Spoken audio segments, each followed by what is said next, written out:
Hari ini kita akan memulaikan ibadah Betani Kids dan Kak Inima ditemani oleh Kak Geisha dan Kak Ica. Oke, sebelum kita memulai ibadah kita mau berdoa dulu ya. Nanti doanya akan dipimpin oleh Kak Ica. Tuhan Yesus, sebentar kami akan memulai ibadah online Tuhan. Berkati kami agar firman-firman yang disampaikan akan kita bisa laksanakan di kehidupan sehari-hari. Hanya dalam nama Tuhan Yesus kami semua berdoa. Haleluya. Amin. Amin. Kak Geisha, Kak Ica siap bergembira? Amin. Yang di rumah, yuk sama-sama berdiri, berikan sorak-sorai kemuliaan untuk Tuhan.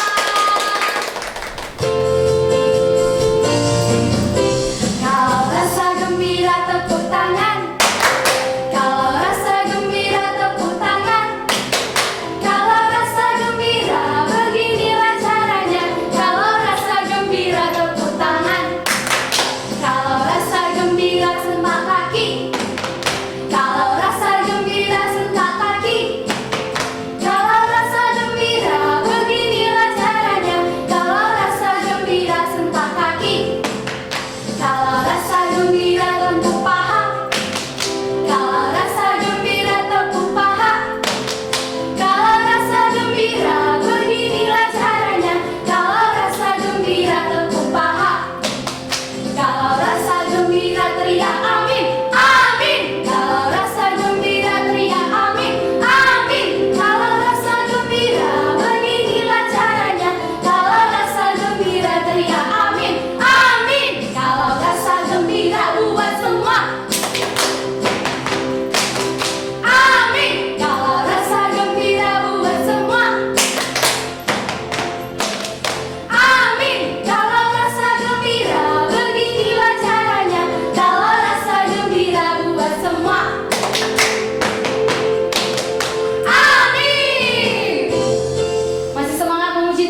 percaya Engkau Tuhan yang tetap terus mengurapi hati kami, mata kami, telinga kami, bahkan seluruh kehidupan kami, untuk kami boleh mendengarkan kebenaran firman-Mu, untuk kami boleh melakukan firman-Mu Tuhan.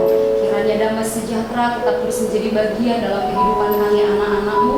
Roh Kudus mampukan setiap kami untuk kami boleh menjadi pelaku-pelaku firman-Mu. Kami siap mendengarkan firman-Mu dan kami siap melakukannya hanya di dalam nama Tuhan Yesus. Mari sama-sama katakan amin. Shalom adik-adik, selamat pagi.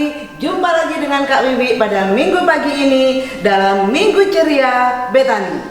Salam sehat dari Kak Wiwi untuk adik-adik semua yang ada di rumah. Adik-adik semua, ayo kita mau sama-sama mendengarkan cerita tentang bangsa Israel. Sekarang, ayo adik-adik semua duduk yang manis, duduk yang tenang, sehingga kalian bisa mendengarkan firman Tuhan dengan baik. Nah, adik-adik, ya, suatu waktu, ya, bangsa Israel ini melakukan hal yang sangat keji, ya, di hadapan Tuhan. Nah, hal yang keji apa yang dilakukan bangsa Israel di hadapan Tuhan ini? Bangsa Israel, ya, dia tidak menyembah Tuhan Allah Israel yang telah membebaskan bangsa Israel dari perbudakan di Mesir. Ya, mereka tidak menyembah Tuhan Allah itu, tidak, ya, tapi mereka menyembah Baal, menyembah dewa-dewa orang Amori. Hal inilah yang membuat Tuhan murka kepada bangsa Israel. Nah, apa yang terjadi pada bangsa Israel? Ya, bangsa Israel ini diserahkan kepada orang-orang Median, diserahkan pada orang-orang Median. Ya, nah orang Median ini, bangsa Median ini bangsa yang besar sekali adik-adik. Waktu itu karena kekejian orang Israel kepada Tuhan, Tuhan menyerahkan bangsa Israel kepada suku Median. Dan suku Median ini berkuasa atas seluruh kehidupan orang Israel. Diserahkan selama berapa tahun? Selama 7 tahun. Ya, bangsa Israel ini diserahkan kepada orang Median, dikuasai oleh orang Median, dijajah oleh orang Median itu selama 7 tahun. Ya, kalian perhatikan akibat dari kebandelan bangsa Israel yang tidak mau menyembah Tuhan. Dia menyembah Baal, menyembah dewa-dewa orang Amori. Selama 7 tahun bangsa Israel itu dikuasai oleh orang-orang Median, sehingga bangsa Israel ini menjadi sangat takut, menjadi ketakutan. Akhirnya mereka membuat tempat-tempat perlindungan, rumah-rumah, ya, di pegunungan. Mereka membuat gua-gua, membuat kubu-kubu di gunung-gunung, ya. Dan setiap kali bangsa Israel ini menabur, ya, mereka menabur, mereka menanam sambil sembunyi-sembunyi, ya. Habis mereka menabur langsung lari sembunyi. Habis mereka menanam langsung lari sembunyi. Kenapa mereka lari sembunyi? Karena mereka takut. Mereka takut ketahuan orang-orang Median, gitu loh. Setelah mereka selesai menabur, setelah mereka selesai menanam, normalnya kalau selesai menabur, kalau selesai menanam, otomatis kan menunggu hasil panen, ya, untuk dimakan oleh keluarga. Tapi yang terjadi dengan bangsa Israel tidak seperti itu adik-adik. Yang terjadi apa? Selesai mereka menabur, selesai mereka menanam, hasilnya langsung dijarah oleh bangsa Median. Semuanya dijarah oleh bangsa Median, dijarah oleh orang-orang Amalek, dijarah oleh suku-suku di sekitar situ. Ini membuat bangsa Israel sangat susah, sangat menderita. Dan bangsa Israel hidup menjadi bangsa yang sangat melarat. Bukan melarat aja loh adik-adik, kalau melarat aja udah setengah mati ya. Ini sangat melarat. berarti untuk mereka makan saja tidak bisa. Itu yang terjadi dengan bangsa Israel selama 7 tahun mereka meninggalkan Tuhan. Selama 7 tahun mereka tidak menyembah Tuhan Allah. Selama bangsa Israel menyembah dewa Baal, menyembah Baal orang Amori. Seperti itu yang terjadi. Ya, Tuhan tidak senang karena mereka meninggalkan Tuhan. Ya, berbalik lari, nggak mau mendekat Tuhan. Mereka mencari menyembah dewa yang lain. Ini kekejian bagi Tuhan. Dan kekejian itu akibatnya dialami oleh bangsa Israel.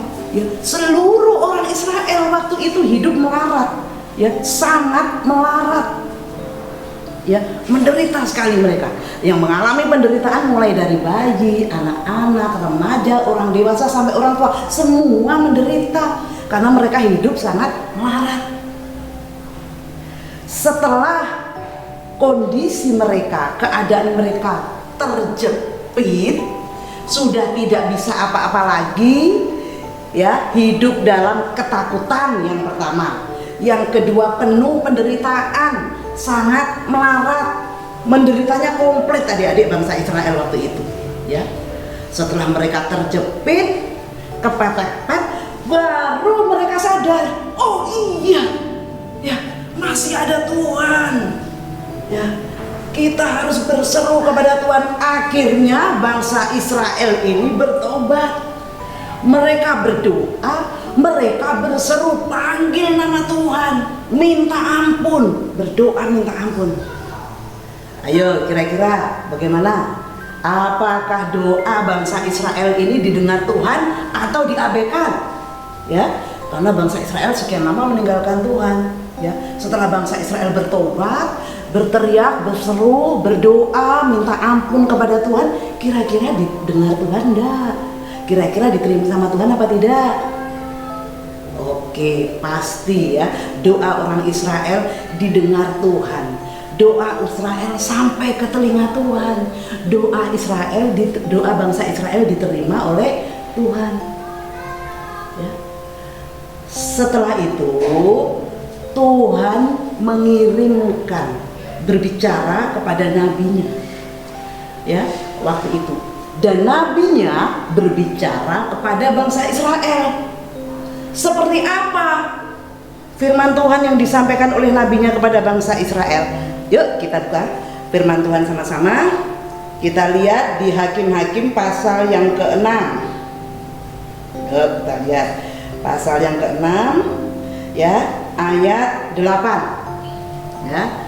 Maka Tuhan mengutus seorang nabi kepada orang Israel yang berkata kepada mereka, beginilah firman Tuhan Allah Israel, akulah yang menuntun kamu keluar dari Mesir dan yang membawa kamu keluar dari rumah perbudakan. Ayat 9, aku melepaskan kamu dari tangan orang Mesir dan dari tangan semua orang yang menindas kamu. Bahkan aku menghalau mereka dari depanmu dan negeri mereka aku berikan kepadamu. Ayat 10, dan aku telah berfirman kepadamu, akulah Tuhan Allahmu, maka janganlah kamu menyembah Allah orang Amori yang negerinya kamu diami ini. Tetapi kamu tidak mendengarkan firmanku itu. Demikianlah, ya, firman Tuhan yang disampaikan melalui nabi Israel pada waktu itu. Dan nabi itu menyampaikan kepada bangsa Israel. Ya, setelah firman itu disampaikan, setelah apa yang Tuhan berikan disampaikan oleh nabinya, kemudian datanglah malaikat Tuhan. Ya, malaikat Tuhan itu datang, ya, dia duduk di bawah pohon tarbantin milik siapa? Milik Yoas. Siapa Yoas ini? Nah, Yoas ini adalah ayah Gideon. Pada waktu malaikat Tuhan datang, duduk di bawah pohon tarbantin milik Yoas di daerah Ofra, ya, apa yang dilakukan oleh Gideon? Gideon belum jadi pahlawan yang perkasa adik-adik ya waktu itu. Gideon itu menjadi orang yang penakut. Waktu malaikat Tuhan datang, Gideon itu lagi mengirik anggur. Mengiriknya juga sembunyi-sembunyi. Dia mengiriknya gak berani di depan, ketakutan sama orang Midian. Ya, Gideon ngirik anggur tuh sembunyi-sembunyi. Pada saat Gideon sembunyi-sembunyi itu, malaikat Tuhan datang menemui Gideon. Waktu malaikat Tuhan datang menemui Gideon, Gideon itu belum sadar loh adik-adik kalau itu malaikat Tuhan. Kenapa kok dia belum sadar? Karena selama ini Gideon hidup dalam ketakutan, ya, hidup dengan menyembah berhala, sehingga apa? Menutupi mata rohani Gideon. Dia nggak bisa melihat, dia nggak sadar bahwa yang datang itu malaikat Tuhan. Nah, apa yang disampaikan malaikat Tuhan kepada Gideon? Yuk kita baca, ya, dalam Hakim-Hakim pasal 6, ya, ayat 12. Malaikat Tuhan menampakkan diri kepadanya, ini Gideon ya, dan berfirman kepadanya demikian. Tuhan menyertai engkau, ya pahlawan yang gagah berani. Loh, lihat adik-adik ya. Kalau manusia biasa melihat Gideon ini penakut. Ya, orang dia ngirik anggur aja sembunyi-sembunyi kok. Manusia melihat Gideon kecil, penakut, bukan pahlawan. Tapi lihat, apa yang dilihat manusia tidak sama dengan yang dilihat Tuhan. Tuhan melihat Gideon berbeda dengan manusia melihat Gideon. Tuhan melihat Gideon dan berkata, Tuhan menyertai engkau, ya pahlawan yang gagah berani. Oh, luar biasa nggak Tuhan kita, ya? Gideon menjawab kepada Tuhan, Tuanku, jika Tuhan menyertai kami, mengapa semuanya ini menimpa kami? Di manakah segala perbuatan-perbuatan yang ajaib yang diceritakan oleh nenek moyang kami kepada kami ketika mereka berkata, bukankah Tuhan Allah menuntun kita keluar dari Mesir? Tetapi sekarang Tuhan membuang kami dan menyerahkan kami ke dalam cengkeraman orang Midian. Itu Tuhan ngomong, Gideon pahlawan yang gagah perkasa. Gideon menjawab seperti itu. Tapi Tuhan itu baik, Tuhan itu penuh kasih, dia lemah lembut, dia baik. Kenapa dia baik? Karena bangsa Israel sudah berseru, berdoa minta ampun, mengakui dosanya. Mereka mengaku berdosa bahwa mereka menyembah Baal milik orang Amori. Mereka berteriak minta ampun, dengar Tuhan, dan Tuhan datang, ya, melalui malaikatnya. Lalu Tuhan ngomong begini sama Gideon, ya, pergilah dengan kekuatanmu ini dan selamatkanlah orang Israel dari cengkeraman orang Midian. Bukankah aku mengutus engkau? Ya. Lalu Gideon jawab lagi sama Tuhan, ya, Tuhanku, dengan apakah akan kuselamatkan orang Israel? Ketahuilah Tuhan, kaumku adalah kaum yang paling kecil di antara suku Manasye. Dan aku pun seorang yang paling muda di antara kaum keluargaku. Ya, itu di dalam pikiran Gideon, belum dirubah sama Tuhan. Bagaimana mungkin aku bisa mengalahkan? Sukuku adalah suku yang terkecil dan aku adalah anak yang paling kecil dalam keluargaku. Tidak mungkin Tuhan aku bisa mengalahkan bangsa Midian yang kuat. Gak mungkin Tuhan aku bisa mengalahkan orang Amalek yang kuat. Gitu dalam pikirannya. Tapi Tuhan tetap kokoh, ya, kepadanya. Tetapi akulah yang menyertai engkau Gideon, ya, sebab itu engkau akan memukul kala orang Midian itu sampai habis. Nah, Gideon masih menjawab, jika sekiranya aku mendapat kasih karunia di matamu, maka berikanlah kepadaku tanda bahwa engkau sendirilah yang berfirman kepadaku. Ya, Gideon masih ragu adik-adik. Tuhan sudah datang melalui malaikatnya ngomong seperti itu, ya. Tuhan datang dan berbicara langsung seperti itu. Gideon masih nggak percaya, minta tanda. Kenapa kok Gideon bersikap seperti itu? karena terlalu lama meninggalkan Tuhan, terlalu lama menyembah dewa Baal, terlalu lama ditekan oleh orang Midian, terlalu lama ditekan oleh orang Amalek. Jadi dia menjadi pribadi yang hidup dengan ketakutan, ya, jauh dengan Tuhan. Seperti itu adik-adik, ya. Bila kita hidup jauh dari Tuhan, tidak pernah baca firman Tuhan, tidak pernah mendengarkan firman Tuhan, tidak pernah baca Alkitab, di hati kita ini tidak ada ketenangan. Yang ada keresahan, kegelisahan, amarah. Itu semua datangnya dari siapa? Dari setan. Setan yang taruh itu di hati kita, di pikiran kita, sehingga kita menjadi orang-orang yang hidup dengan tidak ada damai sejahtera. Damai sejahtera kita hilang. Yang ada adalah apa? Pekerjaan setan yang ditaruh di hati kita, di pikiran kita. Gampang marah, gampang emosi, tidak ada kasih. Itu pada saat kita jauh dari Tuhan, ya. Kita tidak pernah berdoa lagi, kita tidak pernah membaca firman Tuhan, kita tidak datang ke gereja. Akhirnya hati dan pikiran kita dikuasai siapa? Dikuasai pikiran-pikiran setan. Kita jadi hidup tidak tenang, sama seperti bangsa Israel waktu itu, ya. Nah, setelah Gideon ini mendapat firman dari Tuhan, ya, yang seperti itu jelasnya, lantas Gideon ngomong, bicara sama Tuhan begini, ya. Di Hakim-Hakim pasal 6 ayat 17. Maka jawabnya kepadanya, jika sekiranya aku mendapat kasih karunia di matamu, maka berikanlah kepadaku tanda bahwa engkau sendirilah yang berfirman kepadaku. Tuh, Gideon minta tanda.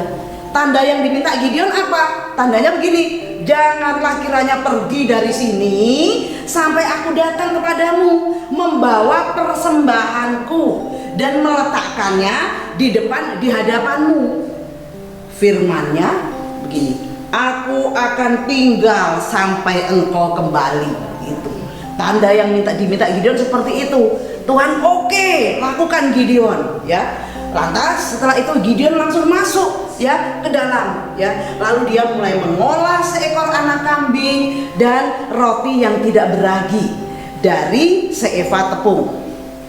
Ditaruhnya daging itu ke dalam bakul, ya, dan kuahnya ditaruh di dalam periuk. Terus dibawanya itu kepadanya, pada malaikat Tuhan itu yang tadi duduk di bawah pohon tarbantin, lalu disuguhkannya. Berfirmanlah malaikat Allah kepadanya, ambillah daging dan roti yang tidak beragi itu, letakkanlah ke atas batu ini dan curahkanlah kuahnya. Maka diperbuatnya demikian. Gideon melakukan apa yang diperintahkan malaikat Tuhan, ya. Lantas malaikat Tuhan mengulurkan tongkatnya, ya, yang ada di tangannya, dengan ujungnya disinggung pada daging dan roti itu, maka timbullah api dan melahap, ya, habis daging dan roti. Kemudian hilang malaikat Tuhan, ya, dari pandangan Gideon. Terus Gideon jadi ketakutan lagi. Wah, berarti ini tadi benar-benar malaikat Tuhan loh yang datang menampakkan wajahnya kepadaku. Yang tadi ngomong-ngomong dengan aku tuh benar-benar malaikat Tuhan. Takut Gideonnya, ya. Gideonnya takut. Waduh, bisa celaka saya kalau begini. Itu di dalam pikiran Gideon, ya. Tetapi Tuhan menjawab Gideon seperti ini, selamatlah engkau, jangan takut, ya. Engkau tidak akan mati, Gideon. Nah, lalu setelah pertemuan dengan malaikat itu, ada perubahan sedikit di dalam diri Gideon, ya. Gideon mendirikan mezbah, ya. Dia mendirikan mezbah keselamatan di tempat itu, ya. Dia mendirikan mezbah. Nah, pada malam itu juga, setelah dia mendirikan mezbah, malamnya Tuhan berfirman. Tuhan berfirman pada Gideon, ya, ambillah lembu jantan kepunyaan ayahmu, yakni lembu jantan yang kedua, berumur 7 tahun. Terus runtuhkanlah mezbah Baal kepunyaan ayahmu dan tebanglah tiang berhala yang ada di dekatnya. Kemudian didirikanlah mezbah bagi Tuhan Allahmu di atas kubu pertahanan ini dengan disusun baik. Lalu ambillah lembu jantan yang kedua dan persembahkanlah korban bakaran dengan kayu tiang berhala yang akan kutebang ini. Setelah mendengar itu, Gideon membawa 10 orangnya. Tapi dia tidak berani melakukan siang hari. Dia diam-diam melakukan pada malam hari. Ya, dirobohkanlah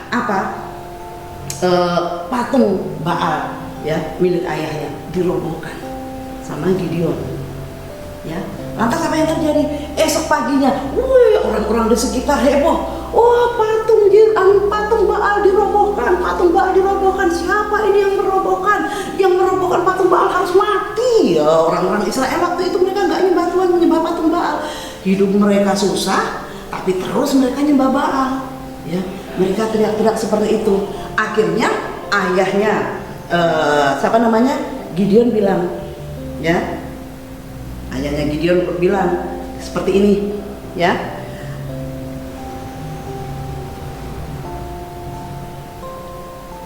Sesudah itu berkatalah orang-orang kota itu kepada Yoas, bawalah anakmu itu keluar. Dia harus mati karena telah merobohkan mezbah Baal dan karena ia telah menebang tiang berhala yang ada di dekatnya. Jawab Yoas, ya, kepada mereka, orang yang mengerumuni itu, ya, kamu yang berjuang membela Baal atau kamu yang menolong dia? Siapa yang berjuang membela Baal akan dihukum mati sebelum pagi. Itu jawabnya, saudara, adik-adik, ya. Dan pada hari itu, ya, orang-orang memberi nama Gideon Yerubbaal karena dia sudah meruntuhkan patung Baal milik orang Israel. Nah, waktu itu, ya. Nah, selanjutnya apa yang terjadi, adik-adik? Seluruh orang Midian, seluruh orang Amalek dan orang-orang di sebelah timur berkumpul bersama-sama. Mereka menyeberang di lembah Israel. Ya, kondisi orang Israel masih dalam kondisi dijajah waktu itu. Ya, Gideon sudah mendapatkan pernyataan dari Tuhan, sudah mendapatkan firman Tuhan. Kondisi mereka masih dijajah. Ya, Tuhan menunggu Gideon bertindak. Ya, nah setelah itu Roh Tuhan turun menguasai Gideon. Jadilah Gideon berbeda dengan Gideon yang dulu, yang penakut, yang khawatir, yang cemas, yang ragu, yang gak percaya. Setelah Roh Tuhan turun atas Gideon, Gideon berubah menjadi pribadi yang pemberani, pribadi yang semangat, ya, pribadi yang penuh cinta kasih kepada bangsanya. Itu perubahan yang terjadi dalam diri Gideon setelah dia membuka hati. Roh Tuhan turun atas Gideon. Lantas apa yang terjadi? Ya. Lantas kamu lihat ayat 35, ya. Juga dikirimnya pesan kepada seluruh suku Manasye dan orang-orang ini pun dikerahkan untuk mengikuti dia. Dikirimkannya pula pesan kepada Aser, Zebulon dan Naftali, dan orang-orang ini pun maju untuk menggabungkan diri bersama dia. Ya. Kemudian pada saat Gideon sudah dikuasai oleh Roh Tuhan, muncul jiwa kepemimpinannya, muncul belas kasihannya untuk melepaskan bangsanya dari tekanan, dari jajahan orang Midian. Ya. Roh Tuhan memberikan kekuatan kepada dia. Lantas dia berkata begini, jika engkau mau menyelamatkan orang Israel, ini kata Gideon kepada bangsa-bangsa yang sudah berkumpul, ya, pada bangsa Israel itu. Jika engkau mau, kemudian berkatalah Gideon kepada Allah, ya, jika engkau mau menyelamatkan orang Israel dengan perantaraanku seperti yang kau firmankan, maka aku membentangkan, ya, guntingan bulu domba. Jadi sekali lagi Gideon minta tanda, ya, Gideon minta tanda bulu domba, ya, adik-adik, ya. Nah, kalau dia membentangkan bulu domba itu, besok paginya yang ada embun hanya bulu domba itu aja, berarti Tuhan mendengarkan dia. Kan enggak, namanya embun, adik-adik, ya. Kalau embun itu kan membasahi semuanya, Iya kan, logikanya kan begitu. Tapi yang diminta Gideon ini terjadi. Embunnya hanya membasahi kain yang dibentangkan oleh Gideon, yang sekelilingnya tidak. Berarti satu tanda benar, ya. Besoknya lagi Gideon minta tanda lagi. Coba Tuhan, sekarang yang kering jangan, yang basah jangan guntingannya. Coba sekarang yang basah tanahnya tapi guntingannya kering. Oke, Tuhan melakukan juga yang diminta Gideon. Tanah yang di sekelilingnya basah, yang kering guntingannya. Di situ Gideon baru lebih kuat percayanya kepada Tuhan. Ya, setelah Gideon mendapatkan banyak pernyataan dari Tuhan, banyak tanda dari Tuhan, akhirnya Gideon mulai mengumpulkan orang Israel. Ya, dia mengumpulkan orang Israel banyak sekali untuk mendirikan tenda dan bersiap mau perang. Ya, tetapi Tuhan melihat, aduh Gideon, yang kamu kumpulkan itu terlalu banyak. Saya nggak mau terlalu banyak seperti itu untuk berperang melawan Midian. Kenapa adik-adik Tuhan tidak mau? Karena Tuhan tahu bangsa Israel itu bangsa yang sombong. Nanti kalau dengan orang banyak itu mereka berperang menang, mereka ngomongnya, oh ini kami menang karena kekuatan kami, tentara kami banyak. Jadi Tuhan gak dilibatkan. Itu yang Tuhan gak mau. Tuhan mau mengikis kesombongan bangsa Israel. Tuhan mau mengikis keakuan bangsa Israel. Tuhan bilang, Gideon, terlalu banyak. Tolong kamu ngomong sama orang-orang di situ. Yang takut mundur. Lantas Gideon bicara kepada seluruh orang Israel yang ada di situ yang mau berperang. Dia umumkan, yang takut, yang gentar hatinya untuk berperang melawan Midian, silakan mundur. Apa yang terjadi? Mundur. Banyak. Berapa? 22.000 orang mundur, nggak berani maju berperang. Tinggal 10.000. Tinggal 10.000 Tuhan, ya Gideon bilang seperti itu. Tuhan tinggal 10.000. Tuhan ngomong lagi sama Gideon, Gideon nggak mau. 10.000 itu masih banyak. Saya nggak mau 10.000, terlalu banyak itu untuk berperang melawan Midian. Ya, terus Tuhan bilang gini, suruh mereka turun, minum. Akhirnya yang 10.000 orang itu turun, minum. Dan pada saat minum itu Tuhan memilih, Tuhan melihat Gideon yang meminum langsung menjulurkan lidahnya, kamu sendirikan. Tapi yang mengangkat airnya ke tangannya baru masuk ke mulutnya itu kamu sendirikan. Ya. Setelah disendirikan Tuhan ngomong, Gideon yang mengangkat air, menciduk air dengan tangan, itu yang aku pilih. Ya, ada berapa Gideon? 300 orang Tuhan. Tadi 22.000 mundur, tinggal 10.000 kamu tolak Tuhan. Sekarang tinggal 300 orang Tuhan. Tuhan ngomong apa? Ayo kita lihat. Ya. Kita lihat Hakim-Hakim pasal 7. Ya. Ya, kita lihat pasal 7. Ya, pasal 7 ayat 8. Dan rakyat itu mereka mengambil bekal dan sangkakala. Demikian seluruh orang Israel disuruhnya pergi masing-masing ke kemahnya. Tetapi ke-300 orang itu ditahannya. Adapun perkemahan orang Midian ada di bawahnya, di lembah. Pada malam itu berfirmanlah Tuhan kepadanya, bangunlah, turunlah, menyerbu perkemahan itu. Sebab telah kuserahkan itu ke dalam tanganmu. Tetapi Gideon, kalau engkau takut turun menyerbu, turunlah bersama dengan pura bujangmu.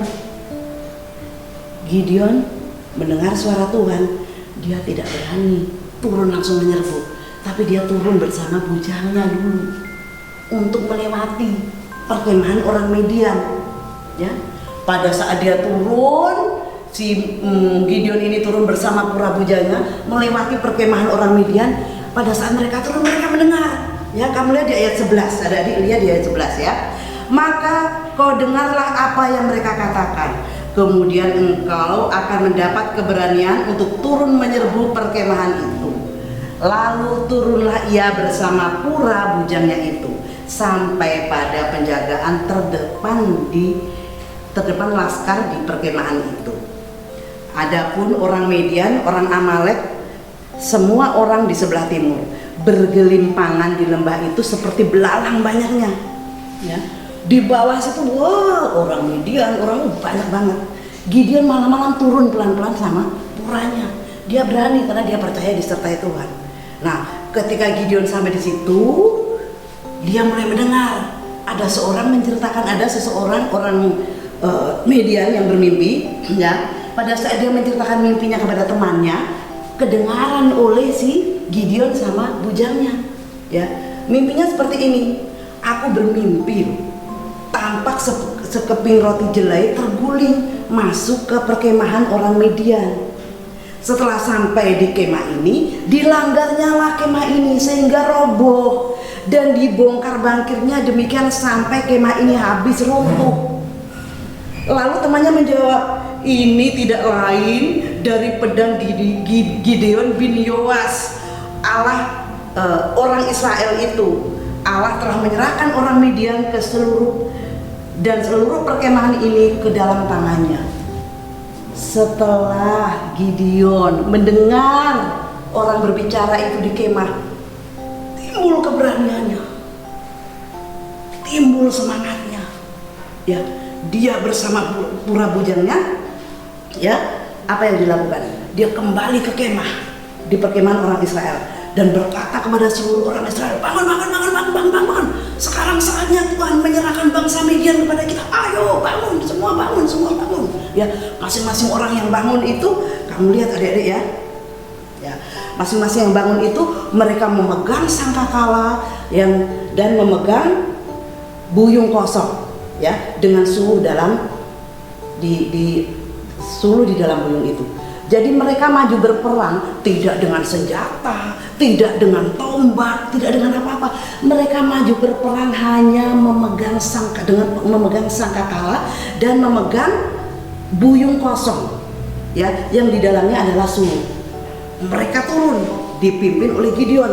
Lantas Gideon ngomong seperti ini, apabila aku dan semua orang yang bersama dengan aku meniup sangkakala, maka kamu harus juga meniup sangkakala sekeliling seluruh perkemahan itu dan berseru, demi Tuhan, demi Gideon. Sudah diatur strateginya dari atas oleh Gideon. Mereka turun, mereka mengelilingi kemah orang Midian. Senjata mereka hanya sangkakala dan suluh, ya, sangkakala dan apa tadi? Suluh. Ya, senjata mereka hanya itu. Tidak tongkat, tidak itu ya. Senjata mereka hanya sangkakala dan buyung kosong yang di dalamnya ada suluh. Setelah mereka mengelilingi itu, Gideon langsung 300 orang tadi ya, 300 orang.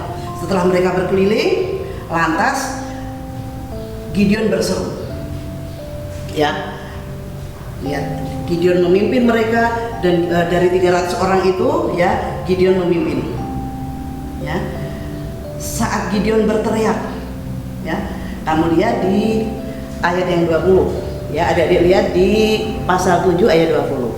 Demikianlah ketiga pasukan itu bersama-sama meniup sangkakala dan memecahkan buyung dengan memegang obor di tangan kirinya dan sangkakala di tangan kanannya untuk ditiup, serta mereka berseru, pedang demi Tuhan dan demi Gideon. Sementara itu tinggallah mereka berdiri masing-masing di tempatnya di sekeliling perkemahan itu, ya.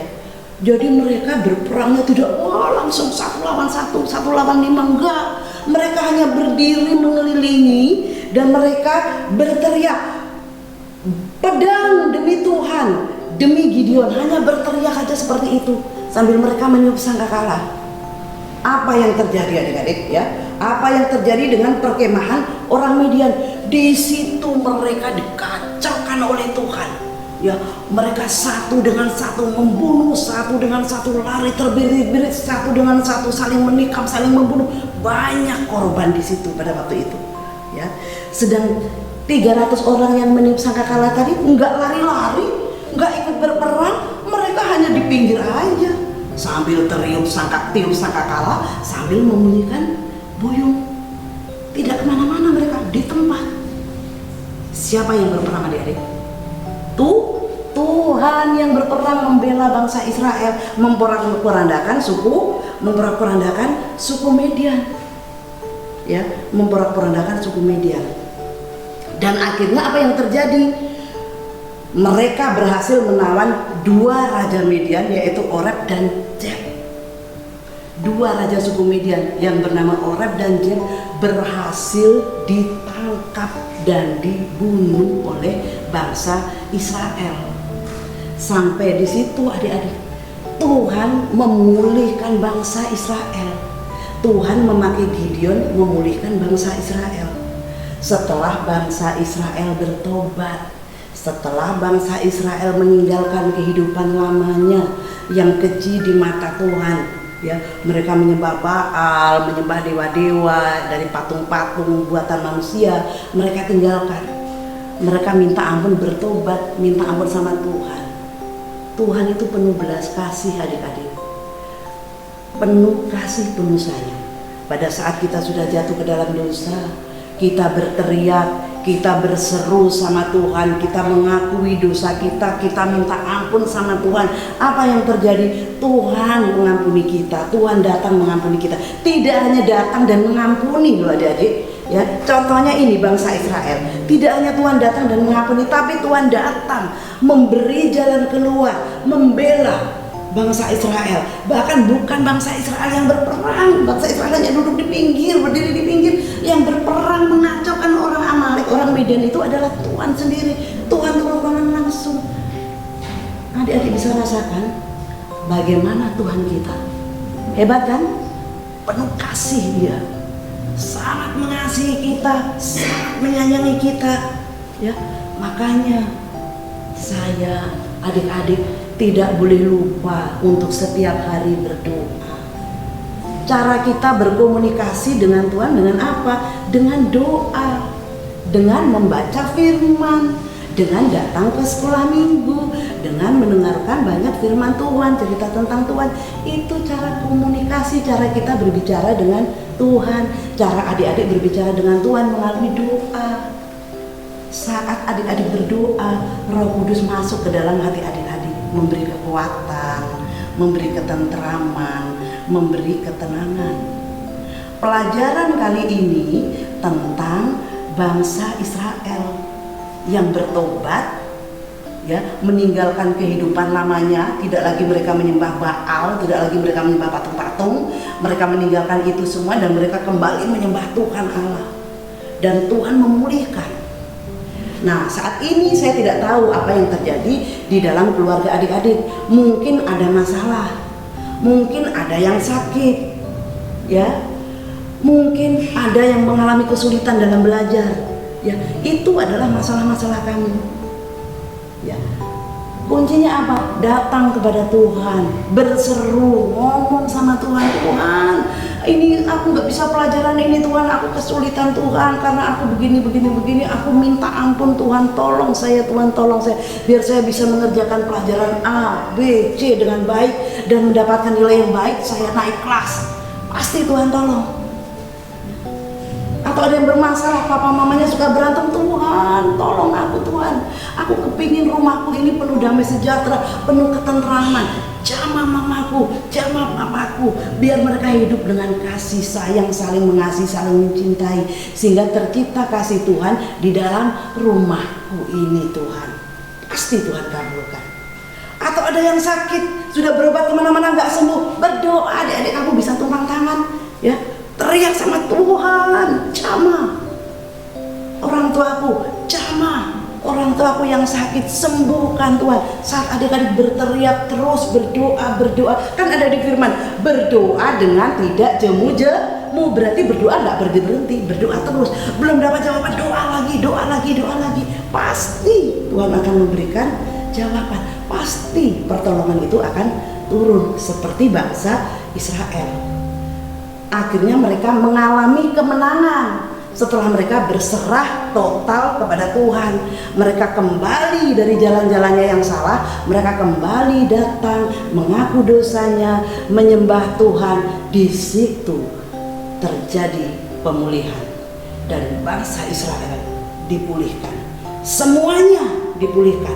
Tidak lagi menjadi bangsa yang sangat melarat, tidak. Sudah dipulihkan ekonominya, Tuhan bangkitkan kembali. ekonomi keuangannya Tuhan bangkitkan kembali dan menjadi bangsa yang diberkati saat Israel berbalik menyembah Tuhan. Demikian adik-adik firman Tuhan kita pada kali ini. Sampai jumpa pada episode berikutnya. Shalom, Tuhan Yesus berkati. Oke, kita akan akhiri Ibadah Betani Kids saat ini. Yuk semuanya kita